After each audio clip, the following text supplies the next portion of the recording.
Okay, guys, I'm here today with Gordon Ryan. Huge honor for me. Guys, Gordon is gonna go through here today all about like the turtle and front headlock escapes, which is his newest instructional video, which is gonna come out soon at IBJJFanatics.com. So, Gordon, can you talk a little more about that? Yeah, so this is actually a pretty interesting topic because whenever you learn typical front headlock escapes or turtle escapes from a jiu-jitsu guy, you learn classical jiu-jitsu escapes, which mostly get you back to some kind of guard position. And when you learn front headlock or turtle escapes from a wrestler, you usually learn about standing back up to your feet and using standing escapes to get out, and you learn classical wrestling moves.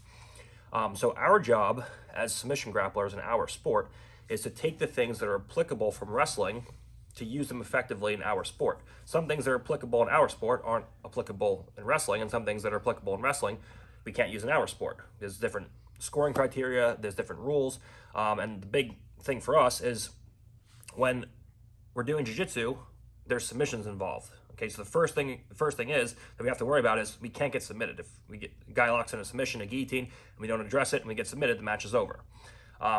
The second biggest thing is the scoring criteria and what the rule sets are. In our sport, we're trying to expose our partner's back to us. So our whole thing is to expose our back to the floor and get onto our partner's back to finish them, or go for a guillotine and fall to our back to finish our partner. Whereas in wrestling, the goal for the top player is to expose the bottom players back to the floor rather than to themselves. So the threat of submissions and the change in the rule set and the scoring criteria make a pretty drastic difference when you move from wrestling to jiu-jitsu or jiu-jitsu to wrestling when you're using front headlock and turtle escapes. So our job is to take the things that we can use from wrestling and use them in our sport combined with the classical jiu-jitsu escapes that usually put us back into some form of guard. Man, that's awesome, Gordon. Can you show some examples, Gordon, of the front headlock and about the turtle escape as well? Yeah, of course. So if we're in a front headlock, for example, typical head and arm, my partner starts in here. The first thing we have to look at is, okay, what's my partner doing with his hands? What am I doing defensively with my hands? The first thing we have to do is make sure that our partner can't just go in and lock some kind of guillotine. So we're going to look to, again, put our primary defensive hand in place as we always have, and then a secondary defensive hand in place like so. In wrestling, this isn't so important because your partner has no ability to actually go for a strangle and finish the match with a stranglehold. But in our sport, we have to first defend the strangle and then second go into some kind of escape. Now in wrestling, you see guys going into 4 points and using elbow posts and going into arm drags and stuff like that to escape the front headlock. But you have to understand, in our sport, we can do a variety of different things that entail us sitting down to our butt and going into some kind of guard position. So for example, we can go in, we can step a leg up, and we can sit into a half guard position, where now we're not wrestling anymore, we're doing jiu-jitsu. We can play a game where if we go for a front headlock and we create an angle and we get to our partner's leg, instead of fighting up to a wrestling takedown and going into a wrestling situation, we can put our leg underneath our partner's and we can just sit down, forcing his hands to the floor, and we can pull our partner into situations where we can go into attacks on his legs. So we can combine our typical classic wrestling escapes from front headlock with guard pulls and entrances into our partner's legs and going into jiu-jitsu attacks as well. The same thing goes from turtle position.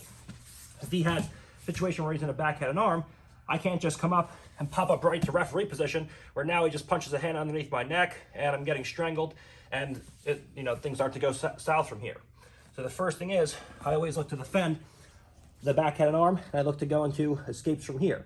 We can use classical jiu-jitsu escapes where we sit to some kind of guard, where we come in, we trap our partner's leg, and we roll to a situation where we're in bottom position, and now we can recover. We can also, if our partner has a tight waist, for example, just a tight waist and a hand on the floor, we can also use situations where we use classical wrestling escapes, where we put our partner's hand in the back pocket and we use inside or outside leg stand-ups to build to a standing position to turn and face our partner. So the number one thing is defending the submission, obviously, so we don't get submitted, and then finding ways to either expose our back to the floor, like we see in classical jiu-jitsu escapes, where we roll and it's some kind of re-guard, or get to a situation where we can stand up and move away and use classical wrestling escapes to come in and face our partner and then go back up to the standing position. So similar when you look on it from the outside, but very different in terms of scoring and what we're actually trying to accomplish in either sport. Oh, Gordon, so one thing I noticed for both, from the front headlock escape and from the turtle escape, very first thing you do is focus on the wrist, right? Yeah. So depending on what grips your partner has, if you're in a position where you can be strangled, you have to put defensive hands in place. If you're in a front headlock, for example, and you're in a position to go into a guillotine, I have to address that. If you're in a front chest lock, for example, where Bernardo has two hands over my arms, like now there's no threat of a submission from here. So now I can work freely with my hand. I can go and I can start peeking out. I can do all those things. If he's behind me and he has a backhanded arm, now there's a threat of a submission, so I have to address this. But if he has a rear chest lock, now from here I can start going in, I can start building up, and we can start going into different escapes from here. So the first thing you have to discern is whether or not there's a threat of submission, and if there is, our defensive hands have to address that first before anything. Got it. Gordon, man, I love that you were covering a lot about the front headlock escape, because we were just talking here before, like, man, front headlock, guillotine, all those type of chokes, man, anybody can lose to a white belt. That's something that everybody knows how to do. And man, if they lock it and they're strong, it's hard to escape. Yeah, and that's the issue is when you learn from wrestlers, they're not used to getting guillotined, right? So they don't, if someone, locks a guillotine and sits to guard, they're not ready to give you the correct reactions to actually get out of that position.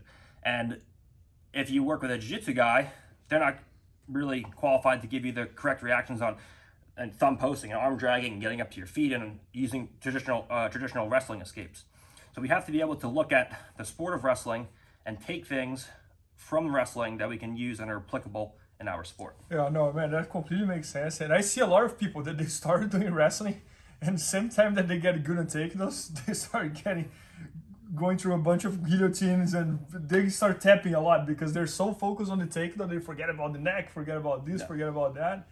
And I love that you were also focusing the turtle, because a lot of people talk about backscapes, how to take out the hook, protect the neck, this and that, but the turtle itself, not so many people teach it, And for a rule set like ADCC, it's super important because if you get your guard passed or you get taken down and you turtle, there's no score. But then, okay, now you're in turtle, your back's exposed, you got to be able to get out or stand up or roll to guard or do something.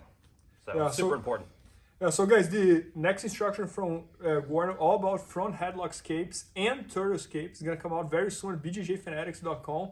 So maybe by the time you're watching, it's already there. So make sure to check that out. And thanks so much, Gordon. Thank you. Thanks, guys. Please help me out to grow my YouTube channel. Just click subscribe. And to watch more videos, just click under see more videos. I hope you enjoyed. IBJJFanatics.com. Use the promo code YouTubeFaria to get 10% off any instructional video. Improve your jiu-jitsu faster.